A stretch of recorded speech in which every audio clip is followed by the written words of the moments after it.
আমাদের রমজান মাসে ইমাম সাহেব রাখা হয়েছে হাফেজ সাহেব। হাফেজ সাহেব কোরআন তেলাওয়াত করছে তারাবিতে, আল্লাহু আকবার, আলহামদুলিল্লাহি রাব্বিল আলামিন, আর রহমানির রহিম, মালিকি ইয়াউমিদ্দিন। তার রেখাত তারাবি পড়তে টাইম লেগেছে 1 ঘন্টা 10 মিনিট। মুসল্লিরা বাইরে এসে বলছি, হাফেজের যা কোরআন পড়তে জানে, পাল্টা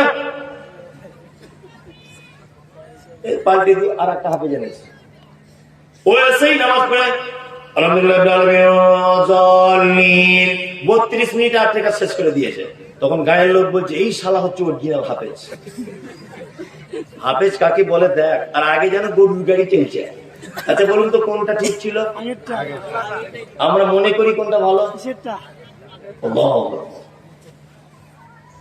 সিনেমা হলে পাঠান দেখতে গেলে তখন কোন দিকে যে টাইম চলে যায় কিচ্ছু বোঝা যায় না, তাই না? গানের আসরে গেলে যে কোন দিক দিয়ে টাইম চলে যায়। আর ইমাম সাহেব যদি খুতবা 2 মিনিট যদি এদিক ওদিক সিগন্যাল দিচ্ছে টাইম শেষ, তাই না? বাস্তব না বাস্তব? ইমাম সাহেব যদি একটু ভালো ফজরের কিরাত করছেন, পড়তে ভালো লাগছেন, আল্লাহু আকবার, ফজরের সময় একদম নিস্তব্ধ পরিবেশে কোরআন তেলাওয়াত শুনতে ভালো লাগে না? লাগে তো লাগে। তাই ইমাম সাহেব সেই হিসেবে একটা বড় করে সূরা ধরেছে, সঙ্গে সঙ্গে অভিযোগ সঙ্গে সঙ্গে। অথচ 2.5 ঘন্টা সিনেমা দেখে এলো, ওর কোন এনার্জি লস হলো না। আর মসজিদের বেলাতে অ্যালার্জি, কথা বাস্তব না বাস্তব? নামাজ যখন পড়বেন খুব ধীর স্থির ভাবে রুকু সিজদা করবেন, ধীর স্থির ভাবে কি করবেন? কিরাত করবেন। আর আমাদের এমন নামাজ মানে যে যত বেশি তাড়াতাড়ি কমপ্লিট করতে পারবে এই প্রতিযোগিতা চলছে, চলছে না? চলছে। আল্লাহ তাআলা বলছে, ফেরদাউসে যদি যেতে চাও নামাজ আস্তে আস্তে পড়ো, নম্রতার সাথে, ভদ্রতার সাথে, খুব ধীরে সুস্থে রুকু সিজদা করো। ইনশাআল্লাহ আমরা করব, ইনশাআল্লাহ একটু আস্তে আস্তে সালাত আদায় করবে, ইনশাআল্লাহ ইনশাআল্লাহ। আল্লাহ তাআলা কোরআন মাজিদে বলেছেন, কি বলেছেন? ইয়াবলুকুম আইয়ুকুম আহসানু আমালা। তোমাদের মধ্যে কে বেশি আমল করো এটা আমি দেখতে চাই না, তোমাদের মধ্যে কে উত্তম আমল করো এটা আমি আল্লাহ দেখতে চাই। কি দেখতে চাই আল্লাহ?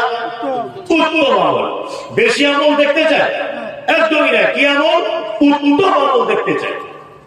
আল্লাহ আল্লাহ তাআলা তারপরে বলছেন, আল্লাযীনা হুম আনিল লাগবি মুরিজুন। অসার ক্রিয়াকলাপে যারা ব্যস্ত এরা কিন্তু ফেরদাউস পাবে না। মানে অপ্রয়োজনীয় কথা এর ভিতরেই আছে, লাগবি মুরিজুনের ভিতরে গীবত, পরনিন্দা, এটা ওটা সব। মায়েদেরকে বিশেষ করে বলছি, শুনে যান, আপনারা কিন্তু এই ব্যাপারে খুব বেশি ডেঞ্জারাস, খুব ডেঞ্জার। ওই জন্য আমি বারবার একটা কথা সব জায়গাতেই বলি, আজকে গর্বিত বলে দিচ্ছি, যে আপনার বাড়িটা যদি জান্নাতমুখী যদি করতে চান, আর আপনার বাড়িটা যদি সুখে শান্তিতে রাখতে চান, পাড়ার 5টা পুরুষ মানুষকে ঢুকতে দেবেন প্রয়োজনে, অসুবিধা নাই যদি ব্যবস্থা থাকে। পাড়ার কোনো মেয়ে ছেলেকে আপনার বাড়িতে ঢুকতে দেবেন না। আপনার সুখের সংসারটা 12:30 বাজিয়ে দিয়ে চলে আসবে, বুঝলেন না? 1 মিনিট এই বসে আছে, ভাবছেন কি জলসা শুনছে? একজনও শোনে না, সব গল্প করছে। ও আমার দিকে ফিরে কেন বসে নেই, ওই দিকে ফিরে বসে আছে। মানে ও যার ঘরে আছে সে পুরুষ মানুষও বিপদে আছে, মারাত্মক বিপদে। বিপদ আছে রে, মারাত্মক বিপদ আছে। ওই দিকে ফিরে বসে আছে, কারণ ওতে এই দিকে ফিরে বসবে। যদি বলছে না আপনাকে দেখে পর্দা করছি, উড়ি বাবা সাংঘাতিক ব্যাপার। দুলাভাই এলে তখন কাঁধে হাত দিয়ে ধুর করে বাবা চলে যাচ্ছে, তখন পর্দা না, হুজুর দেখলে পর্দা। হ্যাঁ, মায়েরা যারা আছেন আপনাদের একটা মারাত্মক ব্যবহার খুব খারাপ। আপনাদের কথা বলছি না, জগতের নারীদের অধিকাংশ এই অবস্থা, গীবত, পরনিন্দা, অফালতু কথাবার্তা। বসে বসে একজনের দেখলে আরেকজনকে বলছে বুবু তুই কিসে এলি, একটু বেগাড়িতে করে। তো সে ননদের ভাইপোর ছেলের মেয়েটা কেমন আছে, খুব ভালো, বেটা দিয়ে দিচ্ছি, বড় বউটা কেমন, মোটামুটি আর বলিস না, জানের জ্বলনে মরছি, এই করছে। একজনও কেউ সুস্থ নেই। আমি বাড়িতে মেয়ে কেন ঢুকতে মানা করছি জানেন তো? কেন? আপনাদের এখানে নতুন বউ দেখতে পাড়ার মেয়েরা যায়, যায় না? যায়। আমাদের দিকে যায়, নতুন বৌমা বাড়ি এলে যায়, মিষ্টি দেয়, তারপরে আগেকার দিনে খাজুর দিত, এখন সব মিষ্টি রসগোল্লা হয়ে গেছে, ডাইরেক্ট রসগোল্লা দিচ্ছে, এখন আর খেজুর টেজুর কমই দেয়। যাই হোক, তা নতুন বউ দেখতেছে, সবাই বউটাকে দেখে চলে যাচ্ছে, আর একটা মেয়ে ঘোমটা দিয়ে বসে আছে নতুন বউয়ের পাশে। আপনারা স্বামী স্ত্রী, শ্বশুর শাশুড়ি, নতুন বৌমা একটু চাটা কিছু করতে গেছেন ওইদিকে সাইড করে, পাড়ার ওই ঘোমটা দেওয়া মেয়েটা বলছে কোথাও মায়ের বাড়ি কোথায়? মায়ের বাড়ি ওই একডালা মাদ্রাসার পাশে। তাই? বলছে না। কটা ভাই বোন? 2 ভাই 1 বোন। তোমার আব্বা কি করে গো? রাজমিস্ত্রি, কন্ট্রাক্টারই করে। সব ভালো। এই গটলু গ্রামের 11 বছর আমি সংসার করছি, এই গ্রামের নারী নক্ষত্র জানি। তুমি খুব ভালো, দেখতেও ভালো, সবই ভালো। তোমার শ্বশুর শাশুড়ি কিন্তু জুতের নয়, একটু সাবধানে থাকবে, এটা বলে দিয়ে চলে যাচ্ছে। মানে সংসারটা 5 মিনিটের মধ্যে 12টা বাজিয়ে দিল। ঘটনা ঘটছে কি করছে না, 5 মিনিটের মধ্যে সংসার 12টা বাজিয়ে। আচ্ছা, হযরত মুহাম্মদ সাল্লাল্লাহু আলাইহি ওয়াসাল্লাম বোকা লোক ছিলেন না শিক্ষিত?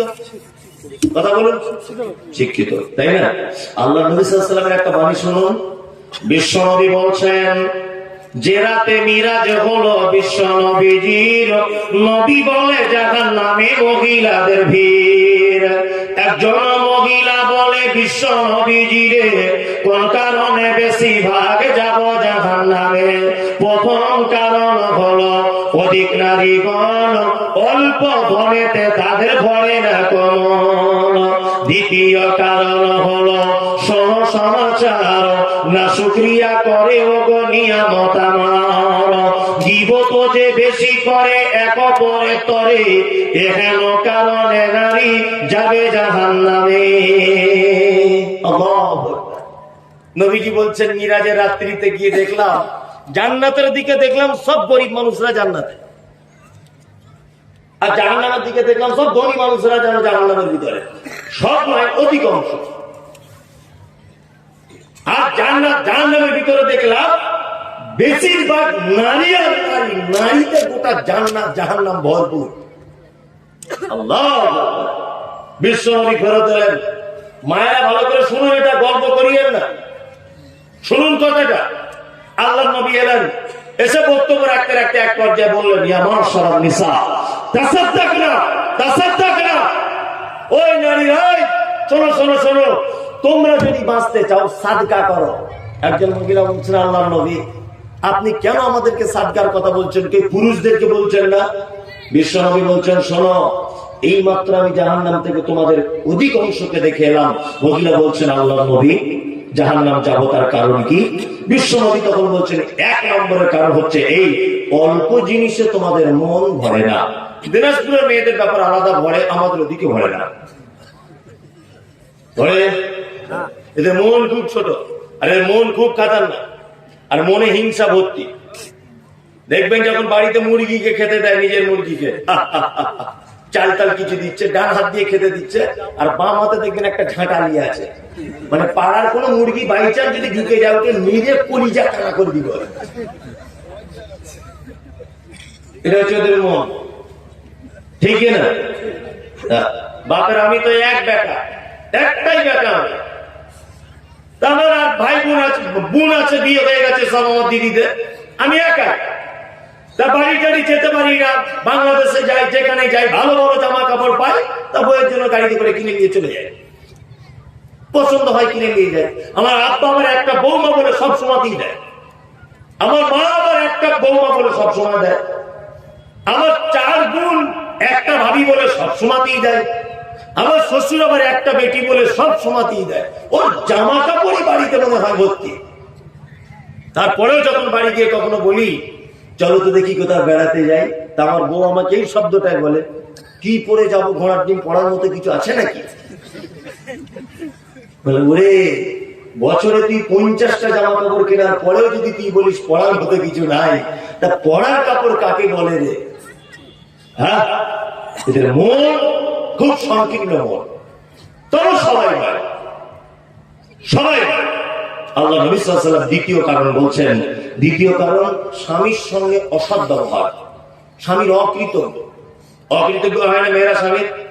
আপনি সারা জীবন ওকে ভালোবাসবেন, একদিন মাত্র একটা ভুল কাজ করবেন, সারা জীবনের সমস্ত হেপা তুলে দিয়ে বলবে তুমি তো সারা জীবনই এরকমই করো। বাজার থেকে একদিন কাঁচা হলুদ আনতে বলেছে, জীবনে কোনোদিন বলেনি কাঁচা হলুদ, একদিন বলেছে। বাজার করতে করতে সবকিছুই কিনেছেন, জীবনে কোনোদিন ভুল করেন না, কাঁচা হলুদ কিনে অভ্যাস নেই। আল্লাহর কি কল সেদিনই ভুলে গেছে। ও দেখবেন বাড়ি এসে অন্য কোনো কথা বলবে না, প্রথমেই বলবে কাঁচা হলুদ টেনেছে না, আনা হয়নি, সারা জীবন কি ভুলে যাও। এটা ওর ভাষা, ভাষা নয় ভাষা। আল্লাহু আকবার। আপনার কাছে একটা বড় কাঁঠাল হয়েছে, খেতে বসেছেন স্বামী স্ত্রী দুজন খেতে বসেছেন। ওকে বলবেন তো খাদিজার মা আমাদের কাঁঠালটা কি মিষ্টি বলো, একদিন বলে দেখুন। ও এক চান্স এটা বলবেন, ঢং করো না তো, তোমার এই কাঁঠালের থেকে আমার আব্বাদের কাঁঠালের স্বাদ আরো বেশি। এটা বলবে, বলবে না? বলবে। এর নাম নারী। স্বামীর খাবে, স্বামীর পড়বে, কোনদিন তার সুনাম করবে না, সব সময় বলবে। করে কি করে না? একদম বাস্তবে, আপনি বললেও বাস্তব, না বললেও বাস্তব, তাই না? তবে সব মেয়েরা নয়, অবশ্য কিছু মেয়েরা আল্লাহওয়ালি হলে হতে পারে, তাই না? হলে হতে পারে। মায়েদেরকে যে কথা বলতে বলতে এত দূর পর্যন্ত এলাম, সেটা হচ্ছে এই গীবত, পরনিন্দা, বসে এক জায়গাতে গপ্প করা, বিভিন্ন রকমের খারাপ এরর কথা বলা। ফেরদাউস থেকে মা আপনি বঞ্চিত হয়ে যাবেন, আপনি ফেরদাউসে যেতে পারবেন না। আর আমাদের একটা বড় দোষ হয়েছে এখন পুরুষ মানুষদের, ওই চায়ের দোকানে বসে এরর গল্প করা। হ্যাঁ, এক গ্লাস চা খায় আর 20 মিনিট ধরে বসে বসে গল্প করতে। বলছে ওরে আমাদের গ্রামের মুজিবর সালা 2 তলা বাড়ি করলো কি করে বলতো? পাশ থেকে তখন একজন বলছে জানি না, কলকাতায় কাজে গিয়েছিল, মাল ঝেড়ে নিয়ে চলে এসছে, অথচ ঘটনা কিছুই না। এগুলো করছে কি করছে না? একটা ছেলে গ্রামের স্কুলে চাকরি পেয়েছে, আলহামদুলিল্লাহ চাকরি পেয়েছে, ভালো। তা আল্লাহ রাসূল সাল্লাল্লাহু আলাইহি ওয়াসাল্লাম কি বলেছেন? আল মুসলিমু মিরআতাল লিল মুসলিম। একজন মুসলিম আর একজন মুসলিমের কি আয়নার স্বরূপ, তাই তো? আয়নার কথা কেন বললেন? সোনা দানা চাঁদি হীরামণি মুক্তা সবই ছিল, আল্লাহ নবী আয়নার কথা কেন বললেন? আয়নার একটা বিশেষ গুণ হচ্ছে আপনি যখন নিজে কাঁদবেন, ভিতরের ছবিটাও দেখবে কাঁদবে, আপনি যখন হাসবেন ভিতরে ছবিটাও দেখতে হাসছে, তাই না? কারণ আল্লাহ রাসূল এটা বোঝাতে চেয়েছেন, তোমার কোন মুসলিম ভাই যদি হাসে তুমি তার হাসিতে ভাগ নাও, তোমার কোন মুসলিম ভাই যদি কাঁদে, দুঃখে কষ্টে থাকে, তুমি তার কষ্টতে একটু করে অংশ নিয়ে নাও, তাই না? আমরা কি করছি? খারাপ ভাষায় বলে না, এত বড় বড় হাতে বাঁশ নিয়ে ঘুরছি, কি করে আর একটা মুসলিম ভাইকে এটা দেওয়া যায়, তাই না? কি করে ওর সামনে গর্ত খুলে ওকে গর্ততে পুঁতে দেওয়া যায়, এই ধান্দায় ঘুরছি কি ঘুরছি না? আস্তাগফিরুল্লাহ, আস্তাগফিরুল্লাহ, আল্লাহু আকবার। চায়ের দোকানে বসে এখানে ওখানে শুধু এক অপর ভাইয়ের পরনিন্দা, গীবত, পরচর্চা হচ্ছে কি হচ্ছে না? ওই জন্য একটা কথা হচ্ছে যে আপনার টাইম যদি অতিরিক্ত থাকে, বাড়িতে বসে থাকুন, স্ত্রীর সঙ্গে গল্প করুন, নেকি হবে। আপনি আপনার মেয়েকে পড়ান, ছেলেকে পড়ান, নেকি পাবেন।